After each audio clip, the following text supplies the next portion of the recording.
시청자 여러분 안녕하십니까? 금요일 아침 뉴스 퍼레이드 시작합니다. 선관위의 부실한 선거 관리가 또 한 번 도마에 올랐습니다.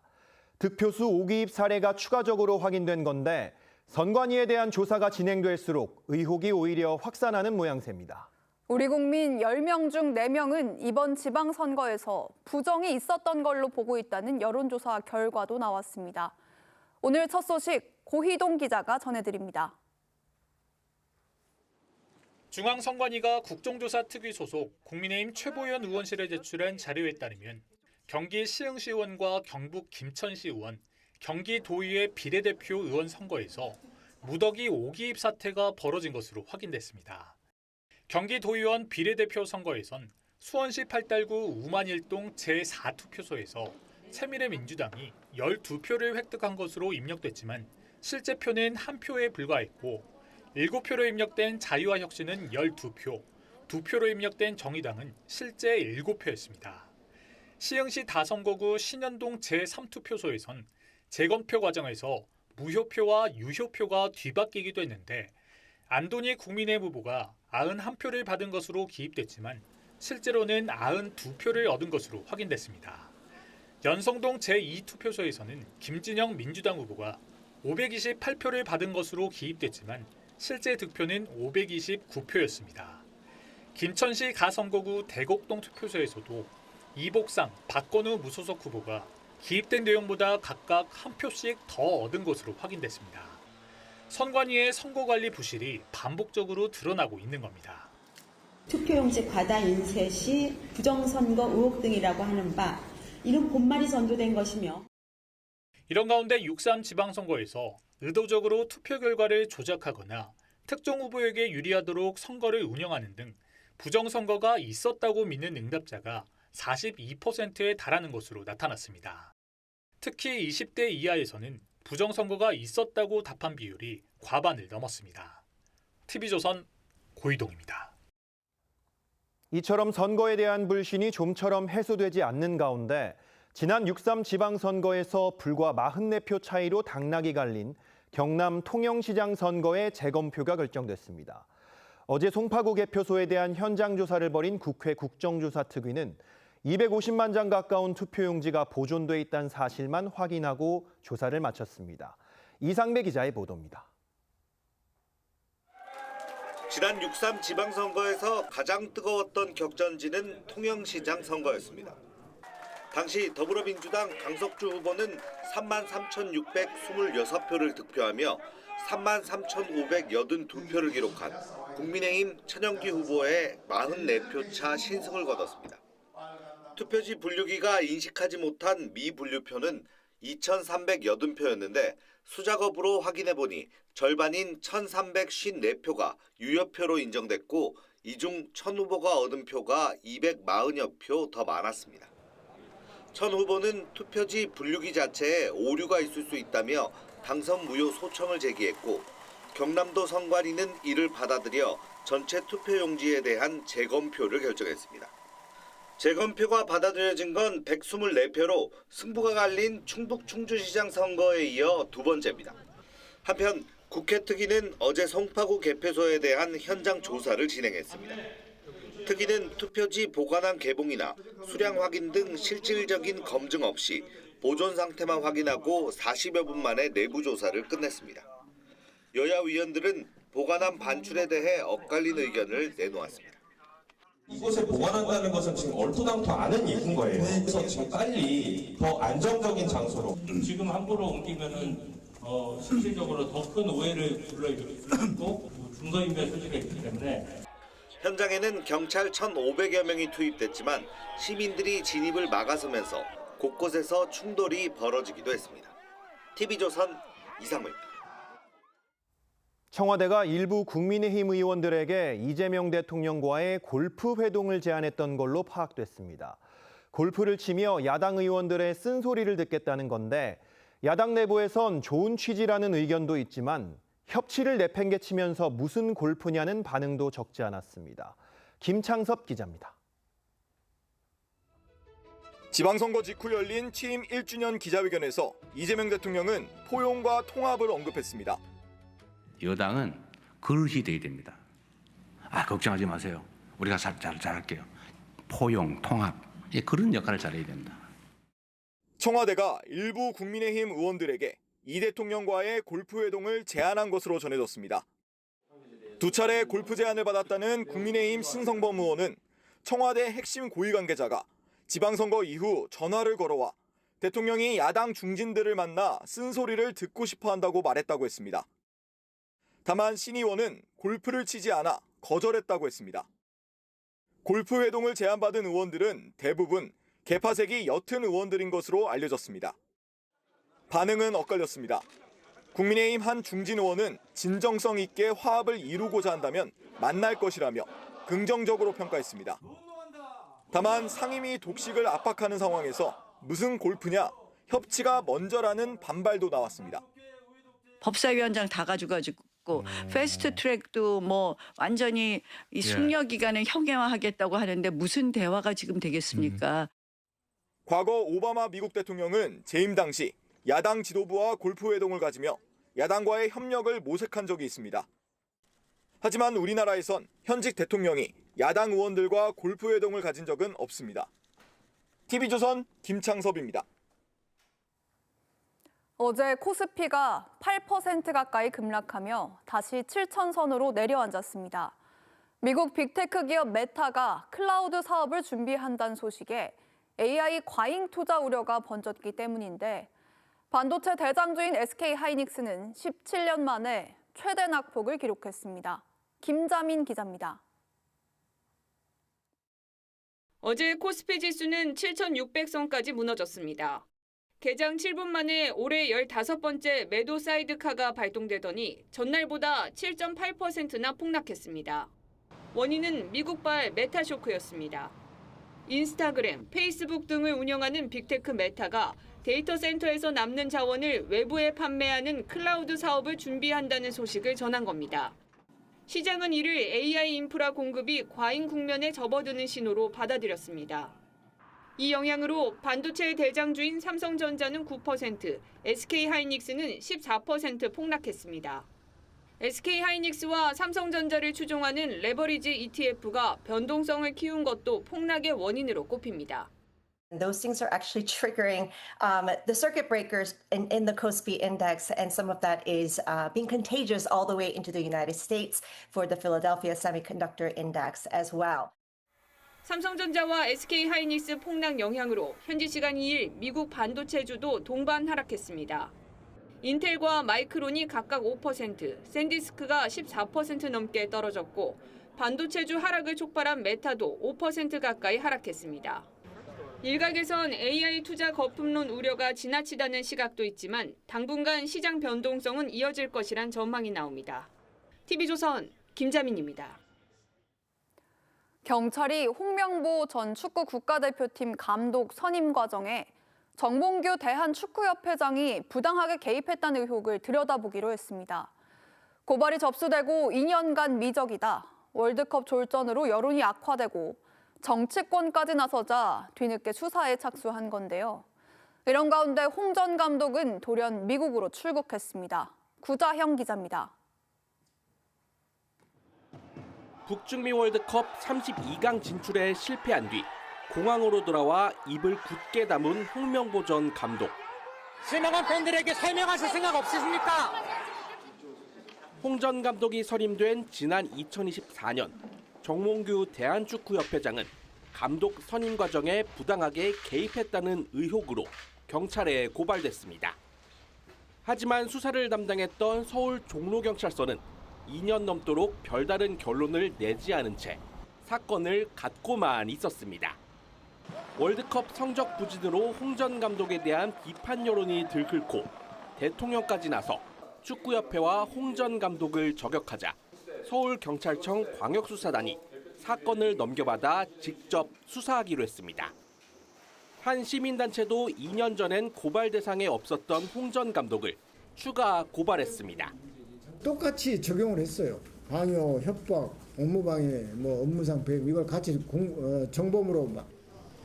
하지만 정몽규 축구협회장과 홍 전 감독이 모두 사의를 나타낸 마당에 이제와 뒤늦게 수사하는 게 실효성이 있겠냐는 지적이 나옵니다. 국회도 월드컵 부진과 감독 선임 과정 의혹에 대한 청문회를 추진하고 있는데 홍 전 감독은 귀국 이틀 만에 돌연 미국으로 출국했습니다. TV조선 구자영입니다.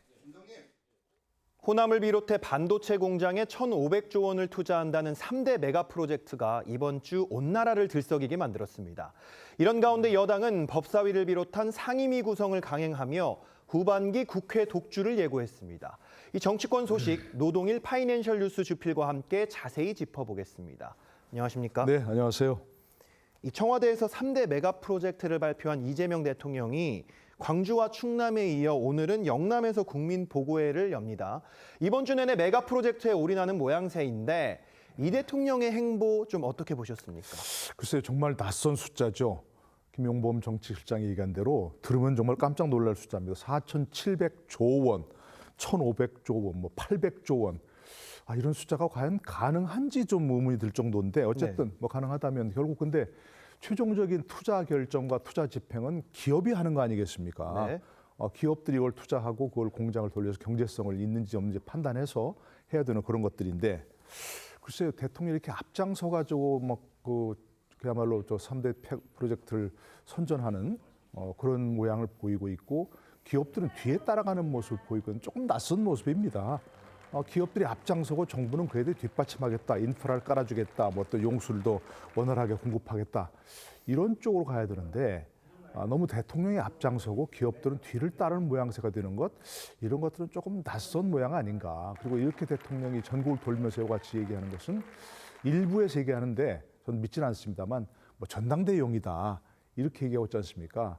그래서 대통령께서 이렇게 행보도 좋지만 결국 기업을 앞세우는 것이 필요하다. 기업이 앞장서는 것이 필요하다. 저는 이렇게 생각합니다. 네, 아무래도 이렇게 대통령이 앞장을 서다 보니까 일각에서 이런 기업 압박이 있는 거 아니냐 이런 주장들이 제기가 됐는데 이재명 대통령이 이 부분에 대해서 적극 반박을 하고 있습니다. 또 호남 특혜, 타 지역 차별이라는 불만도 나오는데 이것에 대해서도 분열식으로 접근하지 말라 이렇게 하고 있는데 이런 대통령의 설명이 설득력이 있다고 좀 생각하십니까? 글쎄 아무래도 이제 3대 프로젝트 중에서 지금 제일 논란이 일고 있는 게 광주 지역 반도체 아니겠습니까? 네. 예, 근데 이제 저도 이제 기업들이 강요를 통해서 그와 같은 어마어마한 프로젝트를 한다, 할 수 있다 그렇게 보지는 않습니다. 그래서도 안 되는 거 아니겠습니까? 네. 당연히. 그런데 그 논란을 조금 대통령이 불러일으킨 것이 아닌가 싶습니다. 그야말로 이거 광주 지역이 반도체로서 최적의 입지이기 때문에 기업이 결정했다. 이렇게 하면 되는데 자꾸 호남 소유론을 얘기하고 소외된 지역에 뭔가 더 특혜를 줘야 한다는 식으로 본인이 그렇게 얘기했지 않습니까? 민주주의를 위해서 희생하다가 낙후된 지역이다 얘기했고 거기다가 또 기업들이 강요는 아니지만 유도, 유인 정도는 했다. 이렇게 얘기가 논란이 일 수밖에 없는 그런 상황이죠. 네. 그런 것들은 조금 언급을 자제하시는 게 바람직하다 생각이 들고 아까 말씀드렸지만 순서는 기업이 앞장서고 대통령이 뒤를 따르는 정부가 뒤를 따르는 그런 모양새를 보여주는데 이건 이렇게 앞서갔는데 제가 지금 알고 있기로는 삼성전자나 SK하이닉스가 이사회에서 결정한 게 아니라고 알고 있거든요. 아직은. 근데 회장이 마음대로 할 수도 없는 거 아닙니까 지금. 네. 다 아시겠습니다만 지금 개정상법이 굉장히 강화되어 가지고 이런 문제는 반드시 이사회를 거쳐야 되고 이사회에서도 단순히 회사만이 아니고 주주들에게도 이익이 되는가 이걸 살펴야 되거든요. 삼성전자가 지금 거의 420만 명 소액 주주가 있고 우리나라에 하이닉스가 118만 명인가요? 거의 500만 명이 넘지 않습니까? 네. 이런 사람들이 주주의 이익을 해하는 것인가 주주의 이익을 증가시키는 것인가 따져봐야 될 일이고요. 또 이게 지금 양날의 칼입니다. 호남 지역에는 일종의 좀 좋은 그런 긍정의 효과를 미치겠지만 호남 지역 이외에는 다 지금 반발하고 있지 않습니까? 호남도 지금 광주만 그렇지 전북도 반발하고 있고요. 네. 경기도가 지금 이거 받다가 용인이 제대로 안 된다? 그러면 경기도 지역이 제일 반발할 거고 이게 지지율 하락에 전체적으로 보면 지지율 하락의 원인이 될 겁니다. 광주 지역은 어차피 이재명 대통령 지지율이 높은 곳이고요. 그렇기 때문에 이 문제도 신중하게 접근하는 게 바람직하다 이렇게 생각합니다. 네. 자, 국회로 한번 가볼까요? 지금 민주당이 결국 11개 상임위원장을 단독으로 선출을 했습니다. 소수 야당의 저항 수단인 필리버스터와 패스트트랙도 손보겠다고 공언을 했는데 이 투트랙 전략인지 모르겠지만 이재명 대통령은 이 야당 중진 의원들한테 골프 회동을 제안을 했어요. 이 의도는 뭐라고 보십니까? 의도는 있는 그대로 본다면 그야말로 쓴소리를 듣겠다 하셨다니까 뭐 그건 좋다고 생각합니다. 아주. 또 이재명 대통령의 평소 지론이 이제 민주당의 뭐랄까요, 외연을 넓히려는 그런 생각을 많이 하고 있지 않습니까? 네. 이전에 뭐 이해훈 전 의원을 장관을 시키려고 했던 그런 부분도 있고, 또 지지자들이 좀 반발하지만 한찬식 전 검찰 고위직을 민정수석을 시킨 것도 그렇고, 좀 긍정적으로 보아하고 생각합니다. 이런 것들이 결국 이제 검찰 출신이건 어쨌든 능력 있거나 또 어느 진영 출신이건 능력 있고 그런 사람들 쓰겠다는 건 바람직하다고 생각하고요. 또 뭐 그냥 있는 그대로 봐는 게 바람직하다. 미국 같은 경우는 지금 뭐 야당 인사들과도 또 국회의원들과도 대통령이 수시로 골프 치지 않습니까? 네. 또 다른 뭐 모임도 하고, 그러니까 그런 것들 좀 자주 하면 더 좋겠다 생각합니다. 네, 결국 법사위원장을 차지한 민주당이 검찰 보안 수사권 폐지 속도전에 나서고 있습니다. 이 여당이 법사위를 고집하는 이유, 이 보안 수사권을 폐지하려는 이유, 이거는 뭐라고 보십니까? 글쎄요, 이제 뭐 그 민주당이 주장하기로는 뭐 검찰 개혁을 신속히 완성하겠다. 그게 이제 검찰 수사권을 일단 뭐 뺏었다고 뭐 표현이 좀 그렇습니다만, 어쨌든 검찰 수사권을 없게 하겠다고 얘기했고, 결국 경찰이 수사한 것을 이제 보안 수사권도 없애겠다고 하는 거 아니겠습니까? 네. 뭐 그런 것들을 좀 신속히 완성하기 위해서 그 법사위원장을 차지한 거라고 생각하는데, 한 가지만 보면 결국 강성 지지층만 바라보는 그런 어떤 행보는 지난번 선거에서도 결국 역풍을 불러왔던 걸 보지 않습니까? 보안 수사권 마저 폐지하면 경찰도 스스로 지금 당혹스러울 겁니다. 자신들이 잘못한 것도 있을 수 있고 법률적으로 보완할 수 있는 부분도 있어야 되는데, 인지수사권 없애는 건 저는 맞다고 생각합니다. 네. 그러나 보안 수사권마저 없애면 굉장히 특히 범죄 피해자에게 엄청난 피해가 될 것이고, 이게 결국 지지율이라든지 이런 것들에 역풍이 불 것이다. 신중해야 한다고 생각합니다. 알겠습니다. 오늘 말씀은 여기까지 듣겠습니다. 감사합니다. 네, 고맙습니다.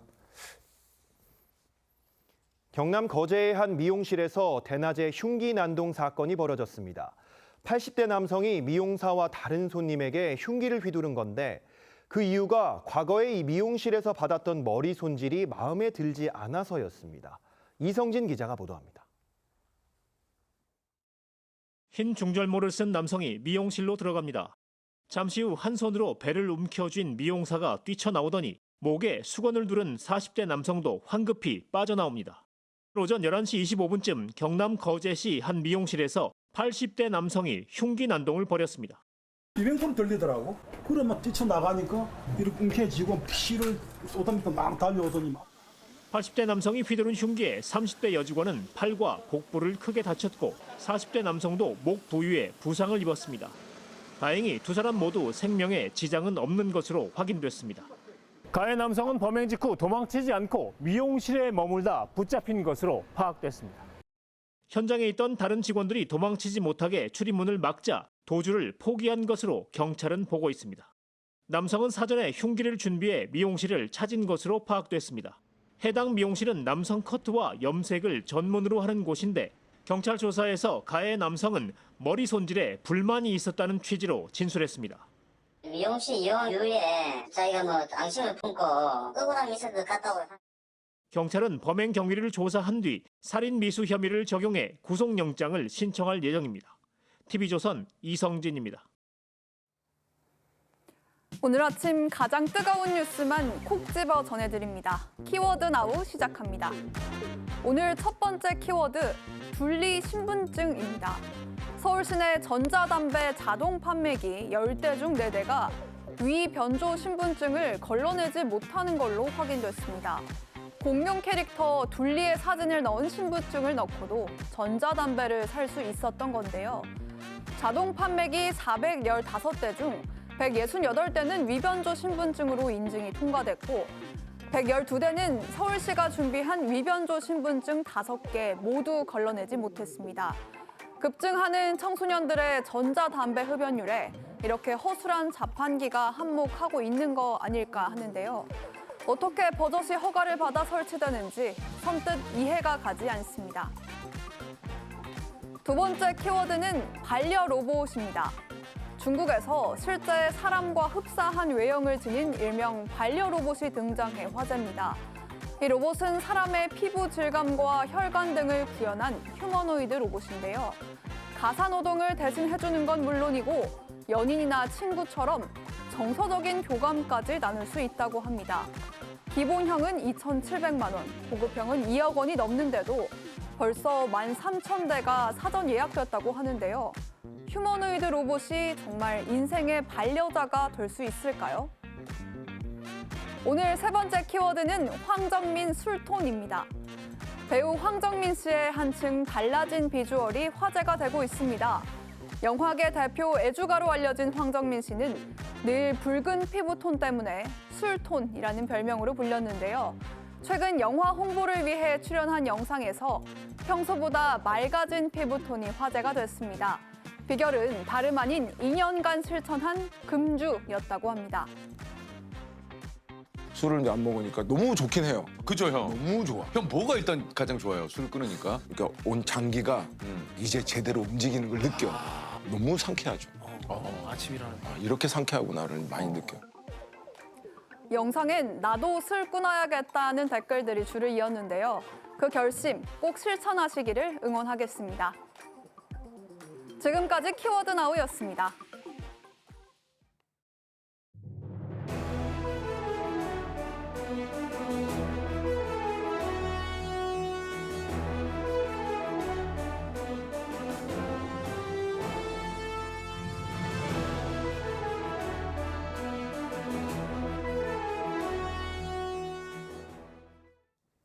중앙선관위가 지난 지방선거 당시 득표수를 잘못 입력한 사례가 3건 더 발견됐습니다. 40%가 넘는 국민이 부정선거가 있었다고 본다는 여론조사 결과도 발표됐는데 선관위에 대한 조사가 진행될수록 의혹이 자꾸 커지고 있는 듯합니다. 고희동 기자입니다. 중앙선관위가 국정조사특위 소속 국민의힘 최보현 의원실에 제출한 자료에 따르면 경기 시흥시 의원과 경북 김천시 의원, 경기도의회 비례대표 의원 선거에서 무더기 5기입 사태가 벌어진 것으로 확인됐습니다. 경기도의원 비례대표 선거에선 수원시 팔달구 우만일동 제4투표소에서 새미래민주당이 12표를 획득한 것으로 입력됐지만 실제 표는 1표에 불과했고 7표로 입력된 자유와혁신은 12표, 2표로 입력된 정의당은 실제 7표였습니다. 시흥시 다선거구 신현동 제3투표소에선 재검표 과정에서 무효표와 유효표가 뒤바뀌기도 했는데 안돈이 국민의힘 후보가 91표를 받은 것으로 기입됐지만 실제로는 92표를 얻은 것으로 확인됐습니다. 연성동 제2투표소에서는 김진영 민주당 후보가 528표를 받은 것으로 기입됐지만 실제 득표는 529표였습니다. 김천시 가선거구 대곡동 투표소에서도 이복상, 박건우 무소속 후보가 기입된 내용보다 각각 1표씩 더 얻은 것으로 확인됐습니다. 선관위의 선거관리 부실이 반복적으로 드러나고 있는 겁니다. 투표용지 과다 인쇄 시 부정선거 의혹 등이라고 하는 바 이런 본말이 전도된 것이며 이런 가운데 6.3 지방선거에서 의도적으로 투표 결과를 조작하거나 특정 후보에게 유리하도록 선거를 운영하는 등 부정선거가 있었다고 믿는 응답자가 42%에 달하는 것으로 나타났습니다. 특히 20대 이하에서는 부정선거가 있었다고 답한 비율이 과반을 넘었습니다. TV조선 고희동입니다. 지난 6.3 지방선거에서 불과 44표 차이로 당락이 갈린 경남 통양시장 선거에 대해서 재검표가 결정됐습니다. 충북 충주시장 선거에 이어서 두 번째 재검표 결정입니다. 어제 국회 국정조사특위는 송파구 개표소를 찾았지만 투표용지 보존을 확인한 것 이외에는 별다른 성과를 올리지 못했습니다. 이상배 기자가 보도합니다. 지난 6.3 지방선거에서 가장 뜨거웠던 격전지는 통영시장 선거였습니다. 당시 더불어민주당 강석주 후보는 33,626표를 득표하며 33,582표를 기록한 국민의힘 천영기 후보의 44표 차 신승을 거뒀습니다. 투표지 분류기가 인식하지 못한 미분류표는 2,380표였는데 수작업으로 확인해보니 절반인 1,354표가 유효표로 인정됐고 이 중 천 후보가 얻은 표가 240여 표 더 많았습니다. 천 후보는 투표지 분류기 자체에 오류가 있을 수 있다며 당선 무효 소청을 제기했고 경남도 선관위는 이를 받아들여 전체 투표용지에 대한 재검표를 결정했습니다. 재검표가 받아들여진 건 124표로 승부가 갈린 충북 충주시장 선거에 이어 두 번째입니다. 한편 국회 특위는 어제 송파구 개표소에 대한 현장 조사를 진행했습니다. 특위는 투표지 보관함 개봉이나 수량 확인 등 실질적인 검증 없이 보존 상태만 확인하고 40여 분 만에 내부 조사를 끝냈습니다. 여야 위원들은 보관함 반출에 대해 엇갈린 의견을 내놓았습니다. 이곳에 보관한다는 것은 지금 얼토당토 않은 얘기인 거예요. 그래서 지금 빨리 더 안정적인 장소로 지금 함부로 옮기면은 실질적으로 더 큰 오해를 불러일으키고 증거인멸 소지가 있기 때문에 현장에는 경찰 1,500여 명이 투입됐지만 시민들이 진입을 막아서면서 곳곳에서 충돌이 벌어지기도 했습니다. TV조선 이상우입니다. 호남권 반도체 클러스터 투자 계획에 삼성전자 노조가 노사정 협의를 요구한 데 이어 이번에는 주주들이 나섰습니다. 삼성전자와 SK하이닉스 소액 주주단체가 배당에 악영향을 줄 수 있는 계획이라며 주주총회를 열어 관련 내용을 설명하라고 요구했습니다. 신유만 기자입니다. 삼성전자와 SK하이닉스가 밝힌 투자 규모는 4,700조 원이 넘습니다. 호남권에 들어가는 800조 원대 투자도 포함됐습니다. 여러 인프라 등 많은 인센티브 지원이 기대되는 광주를 후보지로 계획하고 있습니다. 정부와 기업이 국가 성장 전략으로 띄운 초대형 투자 계획에 소액 주주들이 절차 문제를 제기했습니다. 삼성전자와 SK하이닉스의 대규모 투자 계획을 주주총회 안건으로 올리라고 요구한 겁니다. 투자 규모와 재원 조달 방식, 주주 환원에 미칠 영향을 설명하는 주주 보고회도 열라고 했습니다. 수천조 원대 투자 계획이 배당과 자사주 매입에 영향을 줄 수 있는데도 주주들은 발표 당일에야 내용을 알게 됐다는 주장입니다. 주주들은 사실상은 내부인이에요. 일반 국민과 동등한 시점에서 내용은 발표 형태로 들을 수밖에 없었습니다. 공장과 설비 투자 자체는 주주총회 승인을 반드시 받아야 하는 사안은 아닌데도 소액 주주들은 주주 이익이 걸린 문제라며 회사 측 설명을 요구하고 있습니다. 이해관계자들의 목소리가 자꾸 들어가게 되면 투자 의사결정이라는 것이 산으로 가게 되거든요. 이윤 극대화하고는 전혀 관계없는 의사결정이 정부가 띄운 수천조 원대 메가 프로젝트가 발표 직후부터 이해관계자 요구에 부딪히고 있습니다. TV조선 신유만입니다. 동탄과 기흥, 구리가 규제 지역으로 묶이자 수원과 남양주 같은 주변 지역의 집값이 벌써부터 들썩이고 있습니다. 하루 만에 호가가 1억 원 치솟고 집주인은 매물을 거두는 등 이미 풍선 효과가 조금씩 나타나고 있습니다. 윤서아 기자가 취재했습니다. 지난 30일 규제 지역으로 묶인 구리시와 인접해 있는 경기 남양주 다산 신도시의 한 아파트 단지. 전용 84제곱미터형이 11억 2천만 원에 거래되며 최고가를 기록했습니다. 다음날 바로바로 계약됐어요. 지금 계속 갱신되고 있어요. 입주하실 거면 12억까지 보셔야 돼요. 호가는 많게는 1억 원이 올랐습니다. 5천 올리시는 분도 계시고 1억 올리시는 분도 계시고 올렸다가 안 판다고 그러고 좀 더 잠가버리고. 역시 규제 지역으로 지정된 동탄과 기흥 인근 지역도 상황은 마찬가지입니다. 5천으로 올렸다가 안 판다고 그러고 있어요. 근데 보류되는 매물이 많아요. 더 많이들 가서 둘러보고 금액 안 받고 밀리면은 이쪽으로 오겠죠. 화성, 동탄과 용인, 기흥, 구리가 3중 규제로 묶이면서 규제에서 자유로운 인근 지역 집값이 들썩이고 있습니다. 정부 규제를 피해 매수세가 옮겨가는 풍선 효과가 벌써 나타나는 분위기입니다. 수요자 입장에서는 향후에 규제 지역으로 추가 지정될 거에 대한 우려를 가질 수 있기 때문에 미리 사두자라는 식의 수요 당김 현상들이 조금 나올 수 있을 가능성도 존재합니다. 특히 동탄과 기흥 인근 지역은 반도체 성과급 효과로 돈이 넘쳐나는 만큼 규제로는 집값을 잡을 수 없다는 지적입니다. TV조선 윤서입니다. 지난달 소비자 물가가 1년 전보다 3.2% 오르며 두 달 연속 3%대를 기록했습니다. 장바구니 담기가 무섭다는 한숨이 나오고 있는데 중동 전쟁 여파로 기름값이 치솟은 데다 농산물 가격까지 다시 오름세로 돌아섰습니다. 송병철 기자입니다. 세종시의 한 셀프 주유소. 인건비를 줄여 기름값을 낮췄지만 휘발유값이 리터당 1,920원을 훌쩍 넘겼습니다.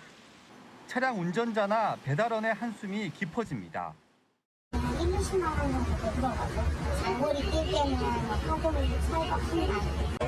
그냥 타야 되니까 넣어야 되는 거니까 그냥 넣죠. 그때는 그다음에는 이제 배달이 지금 넣을 것 같아요. 중동 전쟁 종전 합의로 국제 유가는 떨어졌지만 그 여파는 여전한 겁니다. 실제로 지난달 휘발유 가격은 1년 전보다 23.1% 올랐고 경유는 33.7%나 뛰며 서민들의 부담을 키우고 있습니다. 고유가 탓에 지난달 소비자 물가 지수는 1년 전보다 3.2% 올랐습니다. 5월에 이어 연속 3%대인 동시에 2년 6개월 만에 최고치입니다. 그나마 석유 최고 가격제가 유지되면서 물가 상승을 0.4%포인트 낮췄지만 시차를 두고 오르는 물가를 꺾기는 아직 역부족입니다. 생활 물가도 비상입니다. 달걀과 국산 소고기, 돼지고기가 크게 올랐고 그동안 마이너스를 기록하던 농산물 물가마저 작황이 악화되면서 5개월 만에 상승세로 돌아섰습니다. 농축수산물이라든지 또 기타 가공식품이라든지 이런 부분은 더 추후에 좀 계속 살펴봐야 될 것 같습니다.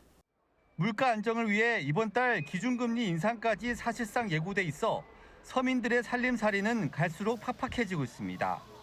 TV조선 송병철입니다.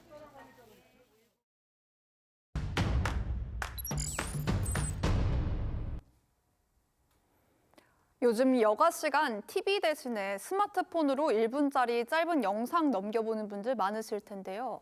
드라마도 이렇게 짧은 영상에 스토리를 담은 숏드라마가 늘면서 글로벌 숏드라마 시장 규모가 지난해 18조 원에 이르렀다고 합니다.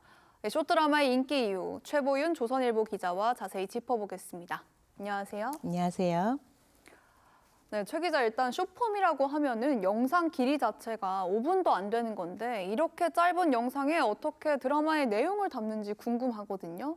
네, 그렇습니다. 아까 방금 말씀하셨듯이 1분에서 3분 정도 내외의 짧은 드라마를 말씀하는데요. 숏폼이라고 말씀하셨듯이 그 숏폼에서는 보통은 도파민, 우리가 흔히 도파민이라고 고자극의 이야기를 말합니다. 네. 그런데 1분 안에 모든 게 끝나는 게 아니고요. 50회 정도의 큰 서사를 가집니다. 하지만 1분 안에 약간의 고자극적인 갈등과 약간 불륜, 배신 이런 내용들이 계속 반복되면서 50회 정도의 큰 내용을 다룹니다. 그런데 문제는 50회 정도면은 보통 한 편의 영화라고 할 수 있잖아요. 네. 영화는 기승전결로 끝나는데 이 50분을 1분 정도 안에서 계속 불륜과 배신 이런 것들이 반복이 되면서 도파민을 자극하고 그 다음 회차를 꼭 보게 하고 그래서 처음에는 무료로 시작했지만 나중에는 유료로 가는 네. 그렇게 해서 지갑을 열 수밖에 없는 그렇게 또 다른 도파민을 자극하는 이런 반복적인 현상이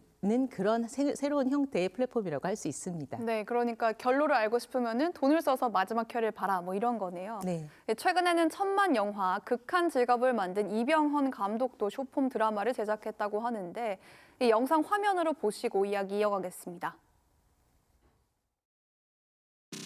나 임신했어. 뭐야? 구인이가 제가 임신이라도 시켰어? 아이고. 우리 정말 잘 살게요. 너 나 사랑해. 왜? 서로 진짜 사랑하면 죄책감도 덜할 것 같고 완벽한 공범도 되는 거지. 저는 민준이 친아빠예요. 친아빠보다 더 친하다. 보니까 이 대사를 주고받는 장면이나 극 전개가 확실히 이제 1시간짜리 드라마에 비해서 빠른 느낌인데요. 이 감독뿐만 아니라 영화 왕의 남자 이준익 감독도 숏 드라마를 제작했다고 하던데 이렇게 유명한 영화계 거장들까지 숏 드라마에 진출하는 이유 있을까요?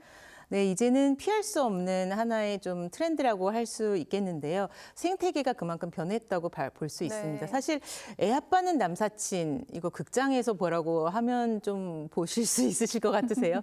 사실 쉽지 않은 선택인 것 같은데요. 이렇게 지금 방금 보셨다시피 세로형입니다. 휴대폰에 최적화된 스타일이고요. 요즘 젊은 세대 하지만 70, 80 세대들도 굉장히 이런 휴대폰에 최적화된 플랫폼에 소셜미디어에 익숙하기 때문에 저런 그런 시스템에 지금은 거장들도 도전해서 새로운 플랫폼에 도전하고 새로운 플랫폼에 시도를 해보고 예전 같으면 젊은 층이 새롭게 도전해보는 그런 거였지만 기성 유명 감독들도 도전해보면서 시험해보면서 약간의 자신의 영역을 넓혀가는 그런 하나의 도전하는 그런 단계가 되고 있습니다. 네, 자극적인 소재를 많이 다룬다고 하셨는데 그래도 영화 같은 경우에는 시청 연령 제한이라도 있는데 이렇게 이제 숏폼 드라마가 인기를 끌면은 기존 방송사들도 무시할 수 없을 것 같아요. 네, 그렇습니다. 제가 놀란 거는 최근 지상파에서도 이 숏폼 영역에 도전을 했다는 것입니다. 네. 사실 지상파가 굉장히 문제가 많이 됐던 것이 우리가 흔히 이제는 아예 장르화됐죠. K막장이라는 것이 해외에서도 용어화가 될 정도로 네. 불륜과 배신을 다룬 것들이 이야기가 많았었는데요. 지상파에서 아예 숏폼 드라마를 제작하면서 이것을 뛰어들었는데 이게 해외에서는 이미 할리우드 유명 방송 플랫폼들이 방송 스튜디오들과 이제 손을 잡으면서 이 숏폼 세계에 뛰어들었습니다. 네. 그래서 이게 전 세계적으로 무시할 수 없는 트렌드가 됐기 때문에 이제 약간의 수익도 올리고 그동안에는 B급이고 뭐 저렴한 감성이고 이렇게 해서 좀 무시했던 장르라고 하면 이제는 피할 수 없는 대세라고 좀 볼 수 있겠습니다.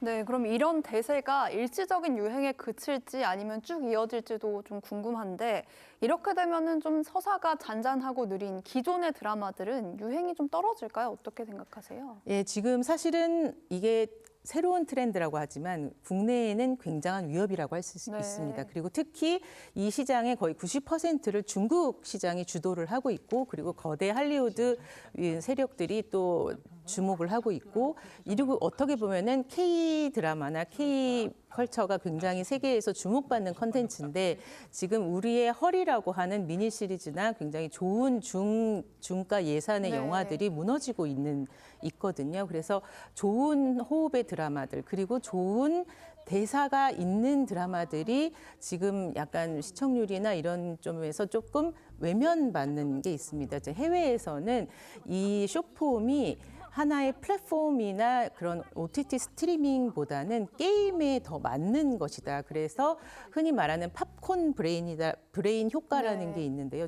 게임 중독과 같은 그 약간 뇌에 안 좋은 현상을 일으킨다라면서 경고를 하고 있습니다. 그래서 중독 현상을 일으키기 때문에 너무 많이 보면 좋지 않고 또 과금을 하기 때문에 네. 돈을 많이 지출하게 하잖아요. 그래서 한 편을 보다 보면 뭐 3만 원, 4만 원 이렇게 내게 됩니다. 그렇기 때문에 좀 지양하게 하는 것도 좀 이렇게 권고되고 있습니다. 네, 알겠습니다. 중국 자본이 많이 들어왔다는 것도 좀 무섭게 느껴집니다. 최 기자, 오늘 이야기 잘 들었습니다. 감사합니다. 교통사고나 추락으로 심하게 다친 중증 외상 환자들에게 1분 1초는 그야말로 천금 같은 시간입니다. 하지만 이들을 집중 치료할 중증 외상 전문의는 턱없이 부족한데요. 중증 외상 전문의를 키워내는 국내 민간 병원은 단 한 곳뿐이고 올해 이 병원의 수련의는 그마저도 단 한 명뿐이라고 합니다. 10명이 넘는 교수님과 단 한 명의 제자가 집중 수련을 하고 있다는데요. 차정승 기자가 만나봤습니다.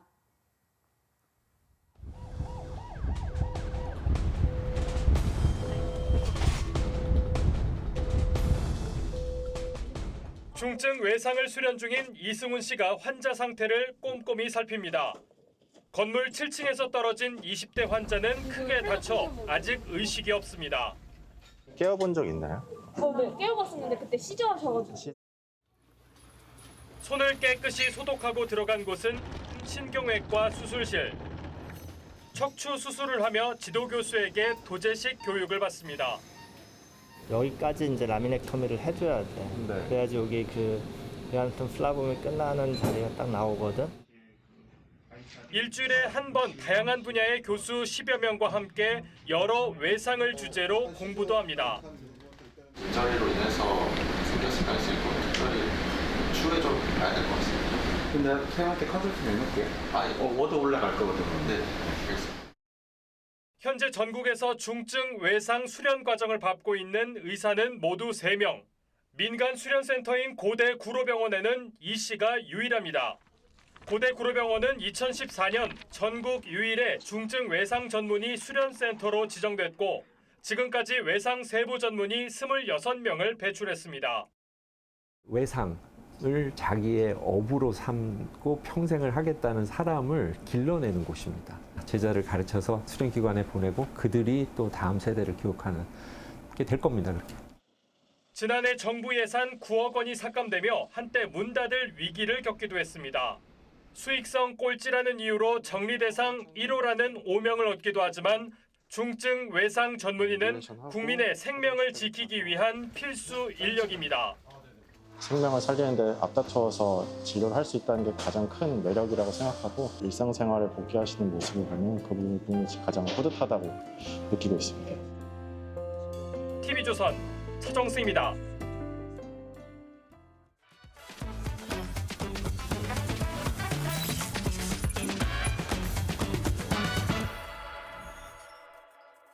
안녕하세요. TV조선 AI 리포터 아이온입니다. AI가 만든 가짜 사진과 영상, 이제는 사람만 속이는 게 아닙니다. 가짜를 학습한 AI가 또 다른 가짜를 만들어내는 상황까지 나오고 있습니다. 그럴듯하지만 엉터리인 콘텐츠, AI 슬롭의 확산을 짚어봅니다.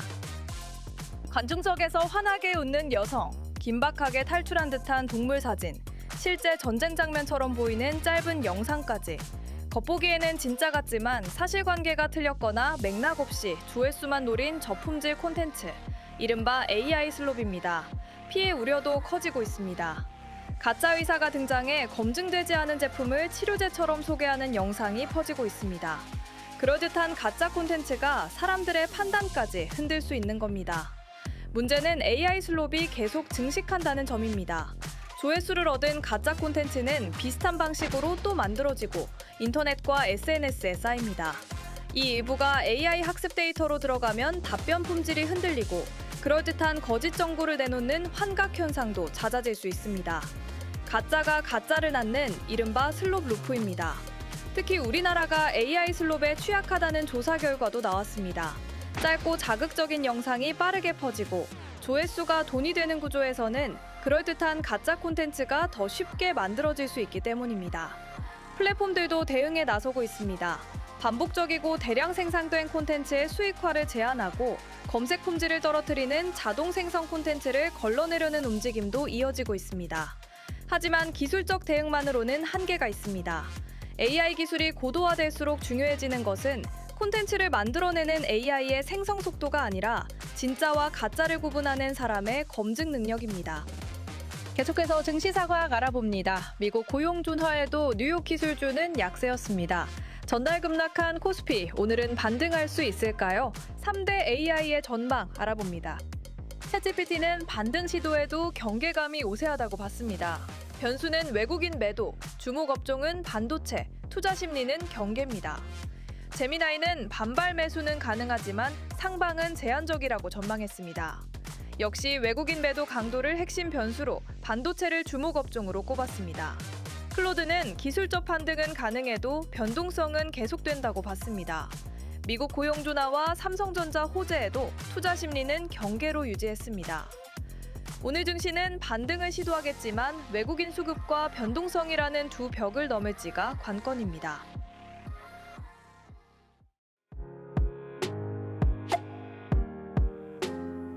렌즈에 담긴 그 순간 그 의미를 짚어보는 시간이죠. 사진 기자가 선택한 아침의 한 장입니다. 오늘은 조선일보 사진부 장련성 기자와 함께합니다. 안녕하세요. 오늘 함께 볼 사진 어떤 건가요? 로보컵에 출전한 로봇이 태클을 거는 모습입니다. 어제 인천 송도에서 국내에서 처음 세계 최대 로봇 기술 경연 대회인 로보컵 2026이 열렸습니다. 로봇들의 역동적인 움직임 사진으로 만나보시죠. 세계 최대 규모 로봇 기술 경연 대회 국제 로보컵에 참가한 로봇들이 축구 경기를 펼치고 있습니다. 페널티킥 상황에서 파란 유니폼을 입은 로봇이 힘차게 슈팅을 날리고 있습니다. 골문 앞에서 팀을 나눈 로봇들이 서로 경쟁하는 모습이 마치 인간의 모습과도 같은데요. 인천시와 국제 로보컵 연맹이 주최하는 이번 대회에서 수많은 로봇들이 참가했습니다. 로봇 축구 선수들 마치 사람처럼 역동적인 모습을 보이고 있는데요. 이 산업 현장에 쓰이는 로봇들도 참가했다고 하죠. 네, 이번 대회는 재난 구조와 일상생활 그리고 제조 공정에도 활용되는 다양한 로봇이 참가했습니다. 궤도형 로봇이 울퉁불퉁한 길을 거침없이 오르고 있습니다. 올해 처음 개최되는 휴머노이드 로봇 챌린지는 국내 대학 12개 팀이 참여했는데요. 세계 각국 로봇공학 연구자와 학생들이 한자리에 모여 최신 기술과 연구 성과를 공유했습니다. 넘어지고 구르면서도 스스로 임무를 완수해내는 로봇들의 모습에서 우리 삶의 미래를 본 것 같습니다. 지금까지 아침의 한 장이었습니다. 장맛비는 잠시 소강 상태에 접어들었습니다. 다만 중부와 남부 내륙은 소나기가 지날 텐데요. 돌풍과 벼락을 동반해서 짧은 시간에 강하게 쏟아질 우려가 있겠습니다. 자세한 장마 전망 살펴보겠습니다. 제주도는 오늘 오전부터, 전남 해안은 밤부터 다시 정체전선의 영향을 받아 많은 비가 쏟아지겠습니다. 주말인 내일은 그 밖에 남부와 충청권으로도 비가 확대되겠고요. 일요일 밤부터는 점차 전국에 비가 내리면서 중부지방도 본격적인 장마가 시작되겠습니다. 오늘 전국 하늘은 대체로 흐린 가운데 오전까지 전남 해안은 안개가 짙게 끼겠습니다. 오늘도 무더위는 이어집니다. 낮 최고 서울 30도, 대구 29도, 대전은 31도까지 오르겠습니다. 당분간은 무더위 속에 정체전선이 오르내리면서 장맛비를 뿌리겠고요. 기상정보를 잘 확인해서 미리 우산 챙기시면 좋겠습니다. 오늘의 날씨 박선민입니다. 잠시 후 8시 40분에 방송되는 신통방통에서는 어른들 간의 화원 전쟁으로 번지고 있는 고교야구 응원구호 논란 후폭풍 짚어드립니다. 또 현직 경찰인 아버지가 여고생 살인범 장윤기의 범죄 증거를 인멸한 어처구니 없는 사건도 자세히 파헤쳐 봅니다. 오늘 뉴스 퍼레이드 마칩니다. 저희는 다음 주 월요일 아침 7시 40분에 다시 뵙겠습니다. 고맙습니다.